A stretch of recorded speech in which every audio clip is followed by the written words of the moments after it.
gas system. Obviously the first thing you need to do is put your gas bottle in. You've got two braided hoses here. There's a gate valve here. Whichever one that's pointing to is the gas bottle that you're using. So that pointing this way, we're using this right-hand gas bottle. Make sure we're nice and tight there, and then we release our gas. If you come around to the cooktop now, the other thing you need to do with your cooktop is around the back here, you have a braided hose. It's a basic braided hose with a bayonet fitting. Turn that and rotate it till you find the slot, push up and in. Now that's in. Come to your cooker back here, and they have a blowback feature, which means you've got to hold them down. So hold them down, take it on the spark. It'll take around, I don't know, 30 seconds. As soon as you think that it's not going to fire up, it'll fire up. About now. There we go. So that's fired up there. You just have to hold that knob down for about a second after it's fired up and you're away. Okay, hot water system. Once again, with the hot water system, you have to make sure the gas bottle's on. The second thing you need to do is come around here. You have an exhaust cover for your Truma hot water system. Excuse, it's a bit tight here. This is an exhaust cover here. Okay, it's got a picture of a hand on it. Make your hand go like that, exactly like the picture, and then put your thumb in the middle of the hand and it'll come off easy. Don't get a screwdriver in the top or your cover will end up on the highway. It will deform the plastic. So step one is the gas bottle. Step two is the exhaust cover. Then come inside and we need to prime our taps.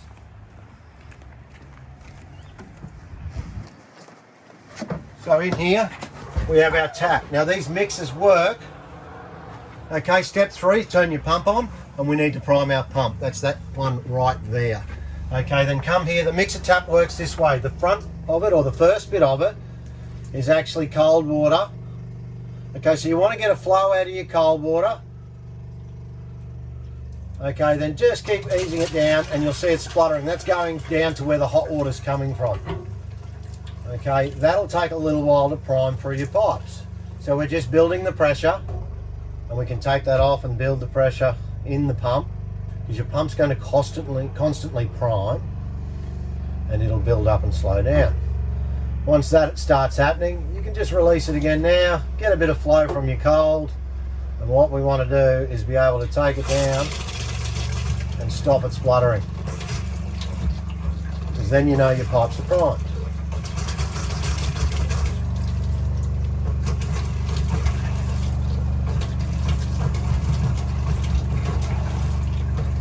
Once you've got a bit of flow of water,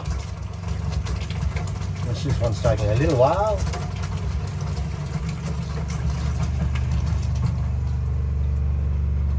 there we go, we've got flow. So then we need to turn that off. Now we know our hot water tank's full. Okay, come around here, and if you zoom in right here, you have a toggle switch. This toggle switch has a 60-degree setting, a middle section, and a bottom section. Just use the top section. Once you click that, a pilot light will click. If there is any failure whatsoever, a little red light will come up here. Okay, whether it's an electrical failure or a gas failure. If that does come up, then flick it back into the neutral position and then wait 5 seconds and then click it on again. Sometimes it can take 2 to 3 goes before the gas purges through the line. Okay, alternatively, if you are using it on the electrical setting, it will need to be in the middle there, and then under the bed, there's a power point. You need to plug the hot water system in, make sure you're hooked to mains power, and then you'll need to set it on the middle position there and it'll work on electrical. Thank you. G'day guys, Darren here from Offroad Hybrids. Just a quick lesson on how to use your electric awning. You come inside here, make sure your power's on. Inside here we have an open and close switch. One is closed, one is open, self-explanatory. It will stop with the automatic switch. Make sure your door's clear back here. So if you back a little bit, just make sure this door's clear, then press the open button. Close that door so that can't get caught on the corner. We do have a little roller there these days to stop that.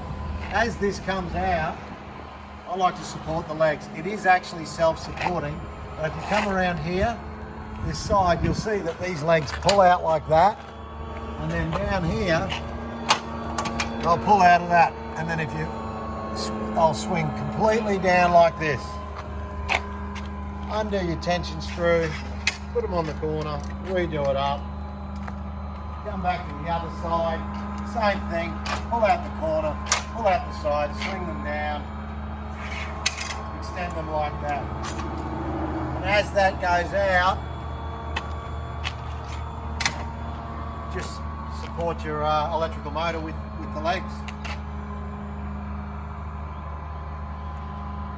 You know it's a bit slow here. And once you get out,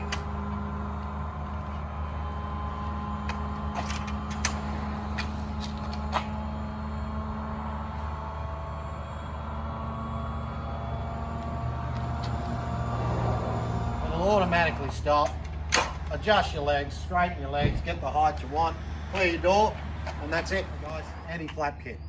First thing you'll need to do with your anti-flap kit is make sure that these get lowered down. I'll show you the reason why in a second, but you need to lower those down so your actual kit fits up and under. Over here, you've got all your pieces for your anti-flap kit. Okay, there'll be a rear and a front. Okay, what happens with these is they join together because your van's only 2 meters wide and these are 2.4, so they come in 2 pieces. So you'll need to do that, come into here, and that tension screw, that thumb screw there, is what actually holds everything together at the width that you need it. So put that together like that, come over here, and if you have a look up here, this here has a hook on it. So that hook goes in this housing up here. Right, so you'll just hook that in there like so. Okay, then you'll lift this up like this, and then there's a spring-loaded tube here. Pull the lever back, and then it goes over that bolt like so. Once that's done, you come to this tension clip, and you wind it up and tension that. Okay, that'll just tension up, and that's what actually holds that together. So then come over, and you grab the flaps that are in your anti-flap. You put them up over like this, so they just slip under that housing like that, and then we just give them a bump, like so. And these thumb screws are then tightened up, like so, right, until they grab the actual flap. That's your anti-flap. That's what actually holds that flap in, is those tensioning that. Then grab your other piece like so,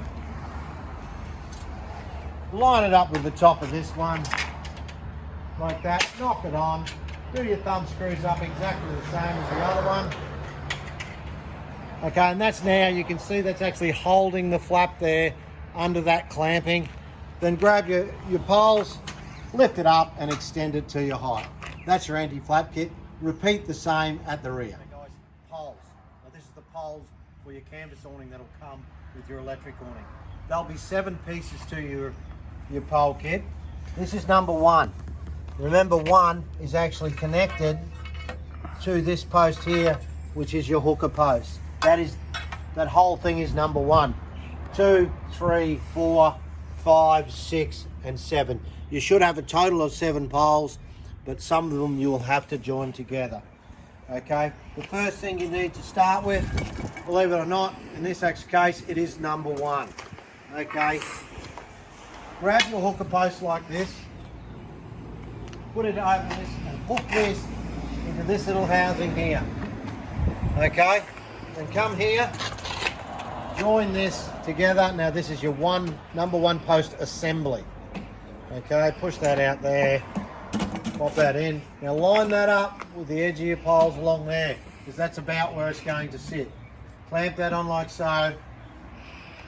Get that to around about the height, clamp that on so. Just land that down like that. And then we're going to jump from number 1 to number 4. Okay, number 4 will have an angle and a modified slot in it and a C-clamp at the other end. Now, come up to here. That has been modified so we can just back that thumb screw off and slip it in behind. A couple of turns and just tension it. Now that's going to hold everything there together now, so that you can use this C-clamp here, back that off, and now clamp that on there and pull your tension clip there. That's now going to hold that frame. So we've gone from 1 and we can put 4 in. You could put 4 in first so it's up there ready to go. Then we are going to go to number 3. I know it's not in numerical order.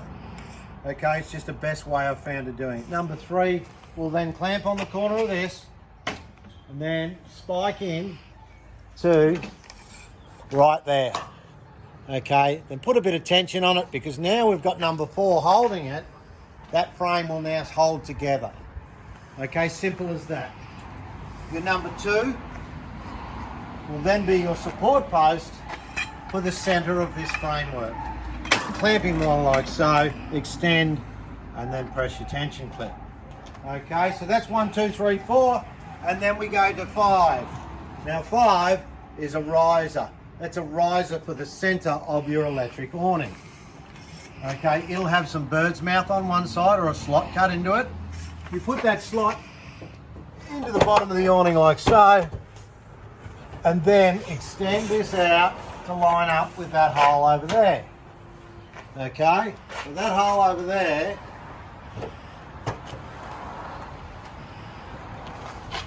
that's your number 6. That's your number 6. So what we do is we line that hole up there with that hole up there, like so. Extend that post like that, and that's now holding the support for the side. Extend that out, push that out, and tension that. Now that now is a riser for all your water to drop off. There's only 1 post left. And that one there is number 7. Number 7 has also been modified just with a slot but not an angle. The reason for that is, once again, we can just back this thumb screw off, and then we can just slot that in there like so. Make sure it doesn't hit your flap. Turn it around like that, tension it, and then come down here, extend your post. And if you look back now, guys, if you have a look at all that framework now, that's the whole frame for your awning kit. You can see the whole structure there. That's what it should look like.